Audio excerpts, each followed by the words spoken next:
talking framing the pride flag I made in middle school, approximately 2005. So I made this and I had thought about this and I was like, I should do a video on this, but I don't really know what to do a video on this. So I was in middle school, approximately 2005. I was in the same English classroom, I think, for 7th and 8th grade. So approximately 2005, because it was middle school, 2004 to 2006. I'm going approximately 2005. And we had a class assignment, and I focused on sexual orientation. I don't remember if it was that or we had to choose a topic and like social identities and doing stuff.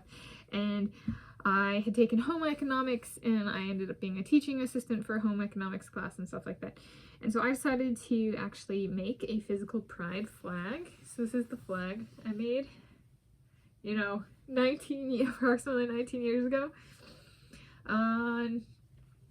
In the bottom, so it says, this rainbow flag symbolizes lesbian, gay, and bisexual discrimination and pride. Tanis Leonhardi, period 7, so the 7th period.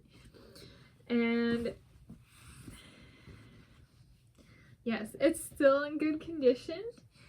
And this was, my aunt was a lesbian. I am asexual, and I kind of have always known I was different, though I didn't actually start taking the term asexual until college. So yes, so this was really kind of in honor of my Aunt Danette. And this is, I think, I have a playlist on this YouTube channel now. I've entitled Pride Curation. I think this is a perfect example of, I made this for pride. And pride being a reference to sexual orientation, kind of pride. But I am Tanis Coralee Leonhardi, she, her, hers, of Seattle, and I was like, we've been taking it one step further for curation. What about framing it? Like, moving in with my soulmate and or soulmates, where does this come to rest? I would love to keep it, but it's also not something that I want to keep like folded up forever. So it would be cool, maybe. I was like, maybe, Josh, what do you want to do, babe? Like, do we want to put this in our house? Is Christiana gonna snatch it up? Like, do we get it framed in like a kind of like a glass case? It's not super big, but it is big. Right. But I would kind of a vacuum seal, so to speak, put it in a case, like a glass case. So like framing it in the sense of like putting it in a picture frame, but there's like the type of framing where it's like in a case, like or like a box, and it might be like 2 inches thick and it's set and mounted so we can see, you know, my beautiful handwriting. And yeah, so, but also giving, let's see, how was I storing it?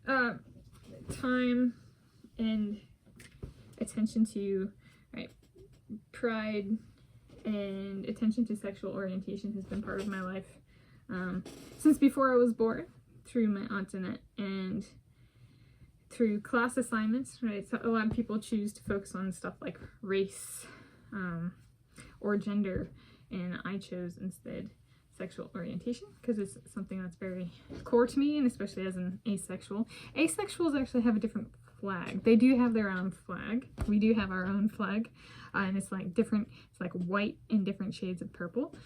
So who knows, maybe moving in with my soulmates I eventually make an asexual flag, so maybe this one comes to be framed in living with my Josh, and maybe with Cristiano I make an asexual flag and we frame that one or something like that. But this isn't necessarily meant as an endpoint, but I was like, if moving in with my soulmate and or soulmates is on the horizon, maybe I should do it. And I was like, well, I really don't know what to say, but maybe it's just a starting point. So I filmed this video Sunday, 1 September 2024. I'm Tanis Coralee Leonhardi, she, her, hers, of Seattle. I was talking about an approximately 19-year-old flag I made, pride flag. There we go. And how to frame it, keep it, store it. There we go.